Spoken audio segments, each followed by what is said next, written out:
Hello, everyone. Welcome to Tech Innovators Spotlight. Today, we are coming with a twist. So instead of having a co-host and a guest, I'm super stoked to have two guests today. We have OneTrust amongst us. Blake, why don't you introduce yourself a little bit to our audience, your title, your role, and also a little bit about OneTrust. Yeah, awesome. Well, thank you so much, Vrushali, for having us. Blake Brannon, I'm the head of product here at OneTrust. So for those of you who are not familiar with OneTrust, we are a company that helps organizations ensure they are responsibly using their data and AI, which I'll go more into as we talk about many of the great topics we're going to discuss today. OneTrust is a 8-year-old company, so relatively young, kind of cloud native. But we've grown really fast. So we serve over 14,000 global customers today, about 500 million ARR in revenue. We have customers over 100 different countries around the world, about 75% of the Fortune 100. So I'll get more into some of that as we unpack some of the details here, but that's a quick summary of who we are. That's amazing. Thank you, Blake. Ojas, over to you for a quick intro. Thanks, Vrushali. My name is Ojas Rege. I'm the general manager of our privacy and data governance business here at OneTrust. And as Blake said, things have grown dramatically over the last, several years because people have suddenly gotten to realize, oh, wait a second, I've got all this data and I have all these regulations. I got to figure out a way to map these things together and make sure I'm doing the right things, right? Not just from a regulatory perspective, but also in terms of how I run my business, how I establish trust with my customers and so forth. So very nice to be on. That's amazing. Thank you both once again for your time. So let's dive right in. So, Blake, help us understand a little bit about OneTrust and how it plays a role for security governance with the angle of AI. Yeah. Let me start out and give just a bit of a background of how the company kind of got into this intersection of everything you just said. So if we all go backwards, about 10 years or so and think about the world back then, we had this convergence of mobile taking off, cloud taking off, big data, and the start of the company was really focused on realizing this challenge everyone was struggling with that was centered around privacy. And what's awesome about our story that hopefully the audience here, everyone can relate to, is every human on earth can personally relate to kind of privacy, right? Unlike a lot of software that's out there, especially in the B2B space where, it's some niche of some sub task or department in a company where you're solving for something. I think all of us can relate to feeling like, hey, are we being tracked online? And I just searched this over here and now it shows up in my shopping cart there, those types of experiences. But to bring it back to, 10 years ago, how did people approach solving privacy? Well, it was the legal team in a company would update the terms of service for the product that you were signing up to, and problem's gone, right? We can take any data that we gather and we can kind of use it for whatever we want, right? So the average human on earth, like you didn't really have a stance or a way to say, well, wait a minute, privacy is my fundamental right. My personal data is almost like my personal property. And how do I, ensure that I have respect for my privacy? So the laws and regulations around the world, people started to stand up and say, we got to do something about this. We got to get the average human sort of the power and the voice in that. And the biggest one that really changed what we now call the modern era of privacy was GDPR. So this was a regulation that went into effect May 25th, 2018.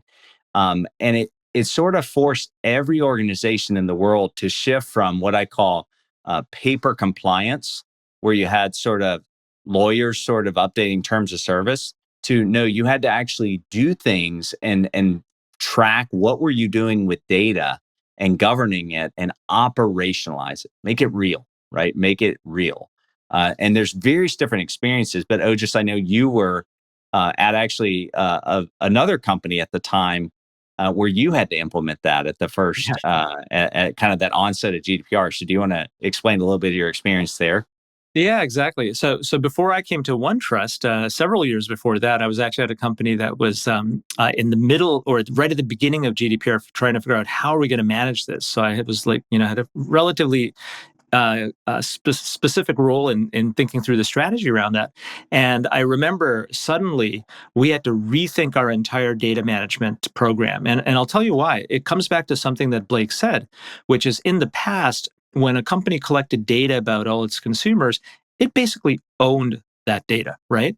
But now with the GDPR and all these privacy legislation regulations coming out, the company no longer owned that data. The human, the individual owned their data. So now this database that I had with all this consumer data, I didn't have one owner, me as the company. I had 7 million owners, and each of them had rights. So think about suddenly if you're the data person in a company, the CIO, and you got to think, well, wait a second. That means for every one of these people, they could give me a request coming in, and then I have to change their data or give their data back or delete it. So it took the traditional data management world and turned it upside down. And to Blake's point, that meant that you had to do more than just have the right virtual or paper policy for this.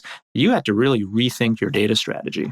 And to That's fast incredible. forward to your question, fast forward Yeah. to today, that was one regulation. There's over 20 different ones in the US Mhm. today, multiple around the world in different countries. So almost every country in the world is now either already or fastly moving to a new regulation that is new within the past few years, that companies are having to do exactly what Ojas was just describing. And how is this all impacted in the context of AI and beyond privacy for broader compliance, broader governance? Well, the entire world and every company is focused on how are we innovating with data, right? Everyone is building their own first party data strategies. They're thinking about what's our unique data mode, especially in this era of AI, and how are we going to differentiate as an organization? And um, years ago, right, the bottlenecks that were sort of the short poles in the tent were do we have the compute we need to innovate with all this data? Do we have the storage we need? The cloud is, for the most part, solved that. There's still new challenges there. Then you sort of said, well, do we have the access controls? Can we protect this data if we're going to do it, right? And there's all kinds of security that's come out. And while there's still things to do there, the more interesting problem, which is where we're focused and which is this intersection of security, compliance, governance, is not about data protection, where security solves very, relatively well and is continuing to solve. It's what is happening with the use of the data. Is the use of that data that we have responsible? And what that means is that you can have the data, and there's certain things that are deemed okay to do with that data, but then there's a lot of other things that are deemed not okay to do with that data. And they're rooted across this intersection of compliance, privacy, data ethics.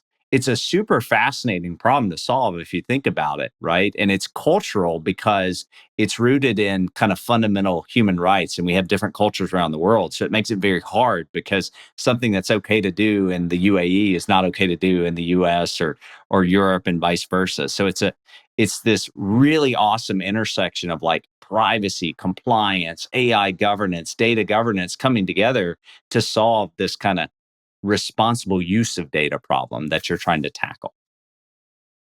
I love it. I remember back in the day when, even on phones or Facebook apps, like once you create the account, like you have to check the box of like, your data is now their data. Like you can't go forward without checking that box, right? Like that's where we started. And so this kind of drives home the point of why this is super important.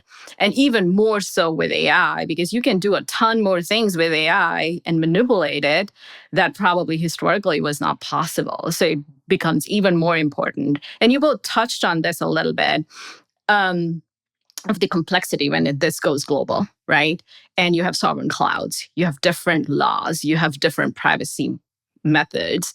And when it comes to companies, they might have even more complexity because they are serving different countries and they have customers sitting there, right? So the problem compounds. So you, as OneTrust, how do you all tackle that? Because what I'm hearing is, with OneTrust being global and addressing all of these, the customer's headache is basically yours, right? Like you are taking that onus of saying, hey, like leave it to us. We have done this. We know what all of this looks like. And so we will be able to help you with that. Like help me understand and help our audience understand how powerful being global and being aware of all these different complex laws is for you to serve your customers. Yeah. It's a little bit of why we exist, because it is not a trivial problem to solve. But it starts with a couple key things, and then I'll let you just chime in here as well on some thoughts you have from customer experiences and stuff.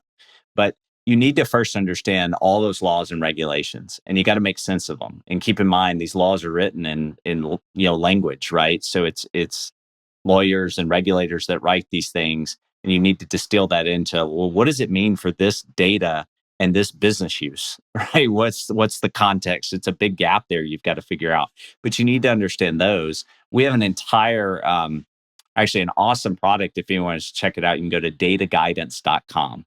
And it's a tool that allows you to see what those are, what are enforcement actions, what are guidances that have come out from regulators to how to interpret the law, because it's not as black and white as traditional, like ISO tech specs or these types of things, right? There's a lot of interpretation you need to do. Then you need to figure out, as an organization, understanding, well, what are all of our data uses that are happening, right? So where do we have data? What is in that data? Where did we get that data? Is it from personal, humans in the world where they have fundamental privacy rights and things like that? And then you need to understand, what's the context of the use, right? What's it for? Is it for this sales thing? Is it for this product thing? And in that then of all those things derives your sort of obligations, right? Of where you have things you need to ensure you're doing. So one of the most common things we see happening is where you need permission for personal data, which is typically called consent, right? You need consent from the user to say, not in this terms of service extracting, but in this very specific thing, like, I want to allow you to use my data for this AI capability, and it's okay for you to use my data to train your AI. Like, I need permission and consent from the person before I can have that data flow into these pipelines. And lots of other customers, Ojas, if you want to chime in on some of the examples that you see every single day where companies have to do that. Yeah, and it gets complex. Like I think just hearing Blake talk about it, it's probably pretty clear like how many different variables there are. So if you look at it from a customer perspective, so now we're all in their shoes.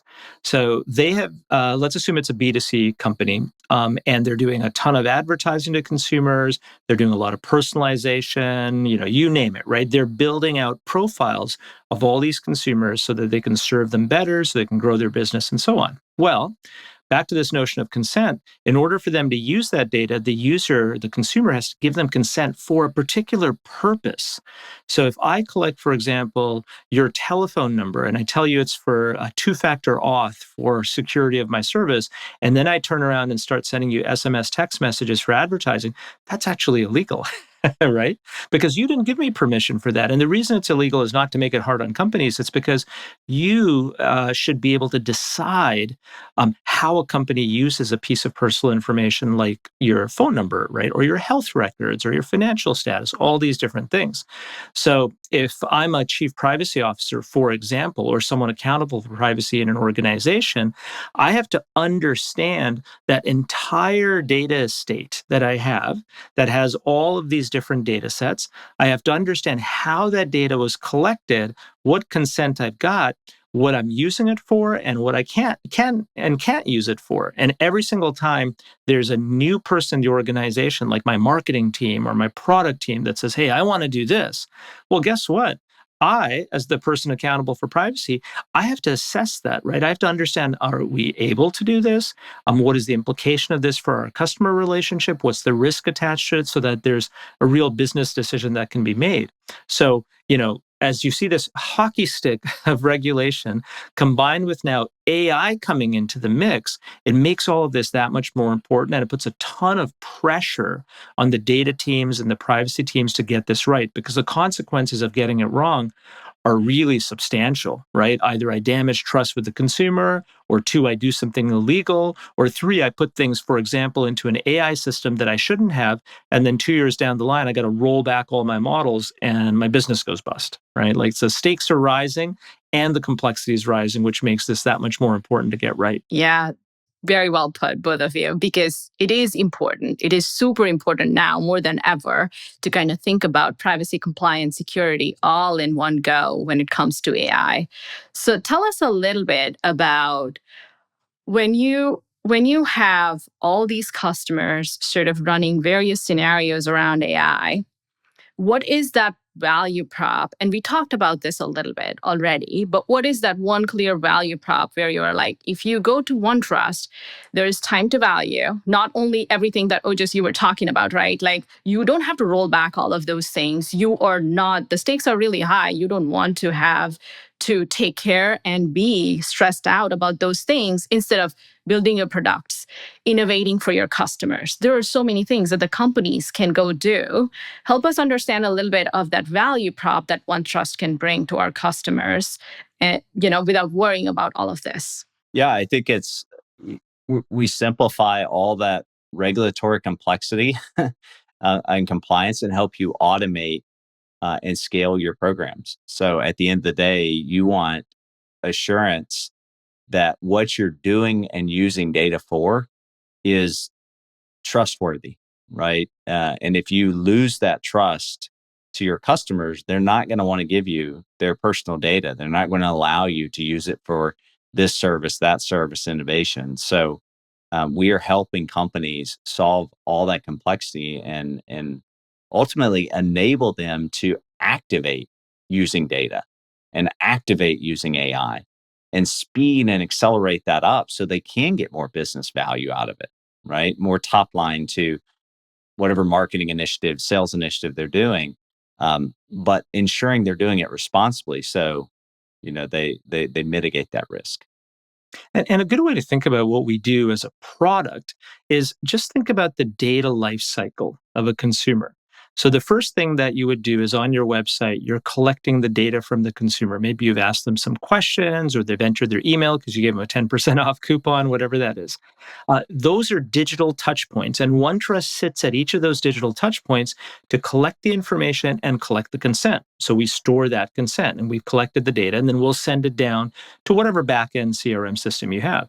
The second thing that happens is once you have that data, you have to assess all the different activities that are using that data in the company and then figure out the risk of those. So that also happens in OneTrust. OneTrust is the source of truth for all of that risk assessment around those activities. And the third thing is, well, wait a second, I know what I'm doing, but what about all those third parties, right? The other vendors or the distributors or the partners that are processing this data or selling my products. So you've got to look not only within your company, you've got to look at all the third party and thinking about third party risk. And then finally, all this data gets back into your back end systems. You've got to make sure that the right hooks are in place so that you're not doing the wrong things, you're enforcing the right controls and so forth. So it's across that whole life cycle from the collection to the governance to the use of data that our system, which is a SaaS service, right, provides capabilities so that people can do all those things. So it's very complementary to traditional security systems you might have that are focused on the protection, the threats, and so forth, while we're focused on the appropriate, responsible use of that data. That's amazing. So faster time to value, less resources from our customers' side, less risk that they are taking because you have well-established systems that they can target. And most important of all of them, they don't have to worry. They can focus on innovation, on what they want to do with the data Yeah. And, without and the that hassle, last right? point that you made, Yeah. that's so Yeah. key, right? So what we're doing is not just about staying legal, right? This is Right. about making sure that you can use your data to power all these innovations like AI, right? It's almost like a fundamental pillar of getting your systems and your data ready for AI. That's incredible. That's perfect. So tell us a little bit. You already mentioned, Blake, about this being a digital native company, right? Born in Yep. cloud. Tell us a little bit about what drew you OneTrust towards Microsoft, and what were the unique aspects that strengthen our partnership with you all. Yeah, has been a phenomenal partnership in the journey. But we were, cloud native, digital native, if you will, as a company. So um, wasn't always in my past that way. So I always tell people it was so excited that I've like never had to hire a DBA or a networking engineer or any of this stuff. So from day one, we were in the Azure cloud service, and a lot of the reasons for that were um, going back to the context of this, starting with kind of privacy, the companies that cared about privacy to start with were actually the Fortune 500, right? So most companies that start up, you start at the low end of the market, you try to find your way to work up. We started at the very top because that was where the market movers were first. So we had to sell to global enterprises that needed, their data that was going into everything we were just talking about in a cloud provider that they trusted. And Microsoft had obviously just an amazing set of services. Data localization is a super important thing in the world we're in, because data transfers are a very hot and important topic when you're talking about people's personal data in countries. So that was important. And then this wave of privacy regulation sort of took off in the world, and we scaled, as I said before, over in 7 years we went from 0 to 14,000 customers. And the elasticity of the Microsoft technology really enabled us to grow as a company that fast. Fast forward to today, we do 3 billion consent transactions every single day for that data exchange between someone in the world and a company, right? So across all our customers, we're doing that. About 13 petabytes of traffic every month to our services, um, and so forth. So we it's worked out well for us. I'll just say we made a bet on Microsoft. It's worked out well. It gave us the ability to scale, and it's worked out well for our customers that are trying to enable these services. These are mission critical services. Pick a streaming service of choice. We're probably in line with helping, enable what element of personal experience you're getting from that, right? Just to give one example of where you typically find us and some of the mission criticality of that. I think the point Blake made around scale is really important. That's what Microsoft has enabled us to do. The other thing is, there's a lot of new partnerships that we're building with Microsoft around AI. Right? I mean, probably not surprising, but we recently announced our first privacy AI agent with Microsoft, and many more to come.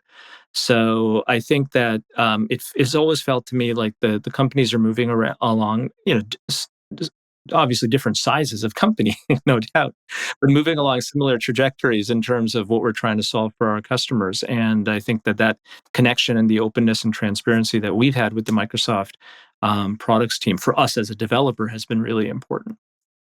That's incredible. Privacy AI agent. I have to check that one out. That sounds really unique because we haven't had, something in Yes, the that area. first one, and Yeah. I can give you a quick snapshot of it if you'd like, because this was a really great example of the work that we've been doing with Microsoft. One of the use cases in the world of privacy is, when there's a data breach, there's a set of privacy obligations you have to meet if there was personal data compromised. And those regulations, as we talked about, are very fragmented, they're complex, and the notification windows are really short. So it's a lot of pressure on privacy teams to be able to do this. But this is where agents are really well suited, because the agent can do that autonomously. So all the data analysis and the collection is not on the shoulders of the individual anymore. They can wait for the agent to come up with recommendations, and then they can go and vet those recommendations, take the action.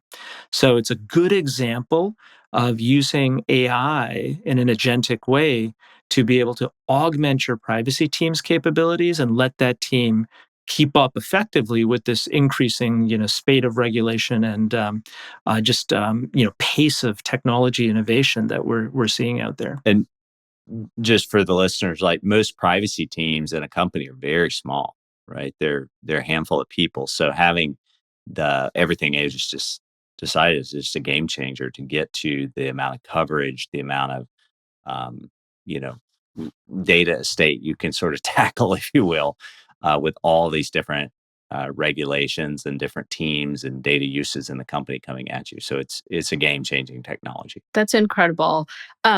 We talked about agentic framework, which is sort of, we are here, but it is still ahead, right? You guys are ahead of the curve. People are adopting, customers are adopting agentic framework. We talked about the privacy agent. Are there things that you want to highlight for our listeners where you use AI for your products and services, and you see a future with AI, or there are some tits and bets that that you would like to share for our listeners? I mean, of course, yeah. So what I guess the way to answer, so Ojas gave a snapshot into just one of many AI agents that are going to help our customers in so many ways. Um, so there's agents from that sense of helping automate workflow and kind of do some research and find some things in those layers. Beyond the agentic kind of side of it, just AI in general, what's fascinating about AI for us, right? There's a lot of companies that talk about they're putting AI in their products and they're doing things, but a lot of it is not materially really improving the core product. It's just now doing AI instead of non-AI. um, but the space we are in, just to give some context, AI is a real game changer for our customers and people trying to solve the problems that are in this privacy and kind of compliance space. And it's rooted in a couple key things because I mentioned this before. Privacy regulations and compliance frameworks, they're written by lawyers and regulators, and it's unstructured content over here that represents the law and the intent. And then you have your data estate, which is also this huge mess of unstructuredness and noise you got to navigate. Thousands of IT systems, assets, data sets, let alone the unstructured data inside of it. And then you've got the other kind of key part of the puzzle is you need business context to understand that purpose, that use. Like, what are we doing with this? And that's in Teams chat channels and conversations that people have. And it's in the way someone expresses, well, here's what the product is doing, right? In a very unstructured way. And historically, the world has tried to figure out compliance and mapping of these things through kind of taking all that unstructuredness, putting it into structured systems so you could drive workflow and automation because they thought of it as a workflow problem. But now with AI, we're able to kind of break down that assumption of that need. And we're able to make completely different experiences and product capabilities that really provide an order of magnitude of a product value, to our customers. So this is to answer the question, like AI is going to be all throughout all of our products and really provide very fundamentally different experiences for our customers to still solve the core job of what they're trying to achieve with their privacy programs, compliance programs, ensuring responsible use. But I think it's going to be very impactful, much more impactful than maybe some traditional apps that you see AI kind of showing up in. Yeah, our domain is just very information rich and complex and fragmented. And so it's ideal for these types of smart systems to be able to help the subject matter experts, the privacy owners, who, as Blake said, are in small teams, to now gain coverage across all the things in their organization. So a good way to look at this is the world before AI and the world after AI. So before AI, because privacy teams are resource constrained, as many teams are, there's only so much of the privacy tasks in the organization that they could cover. So that meant they took on a lot of risk because they had a lot of blind spots.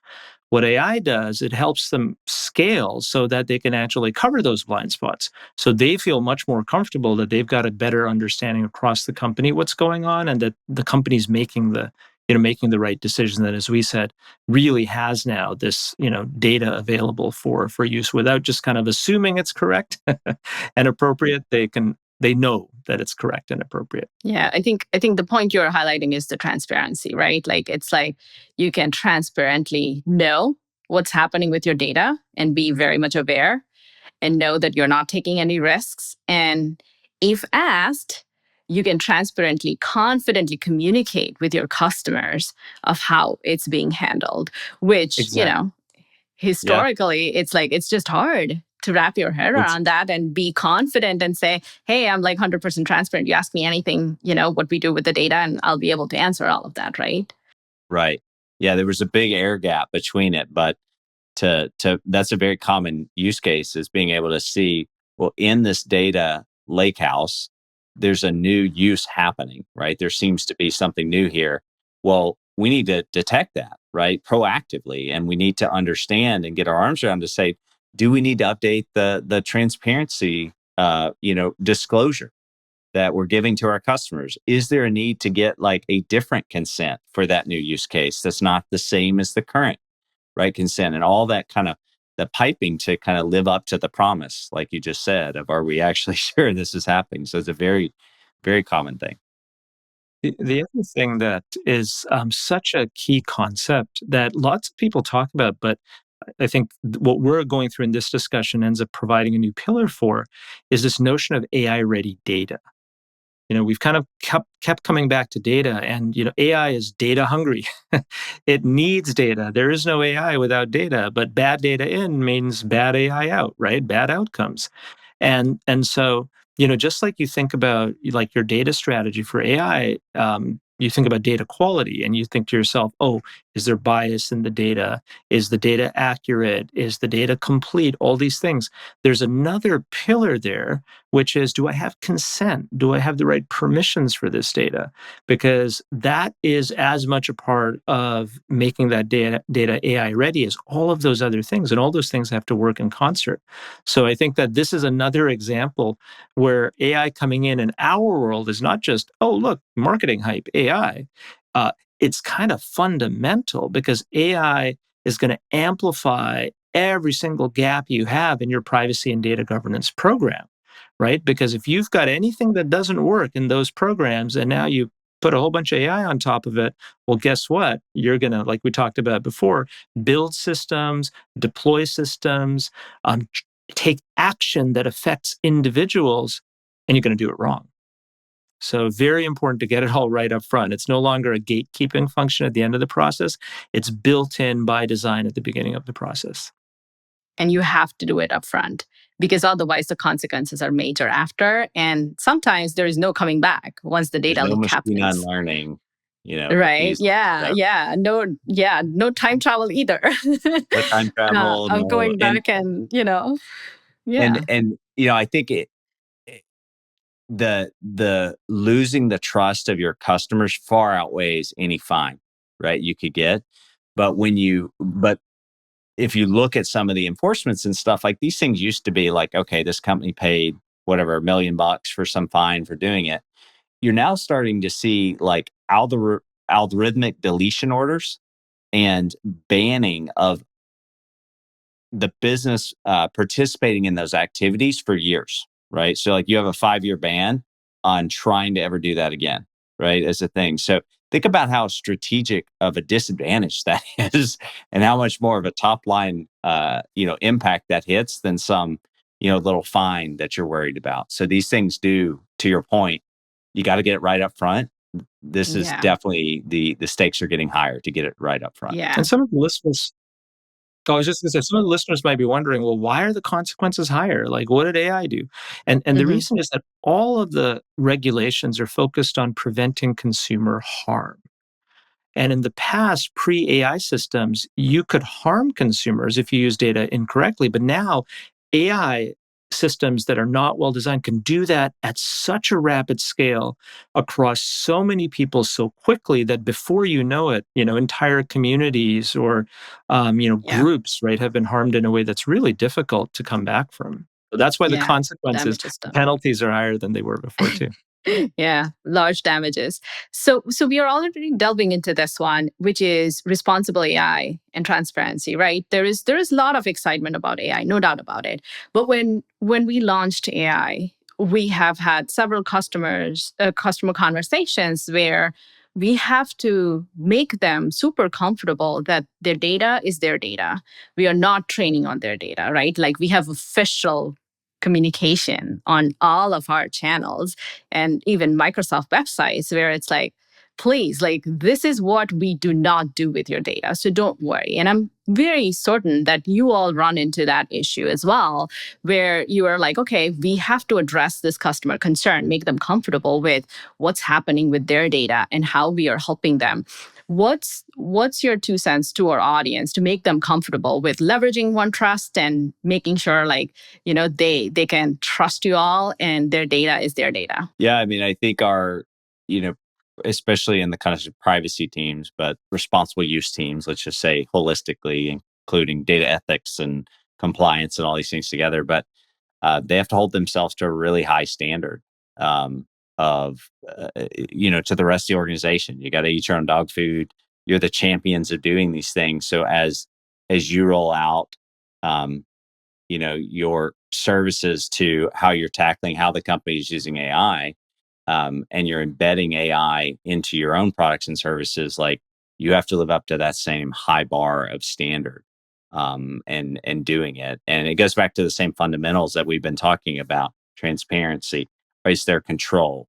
Is there choice in those and those types of things, as part of that rollout of doing it? And the other thing too is one of our major solutions that we sell to customers is AI governance.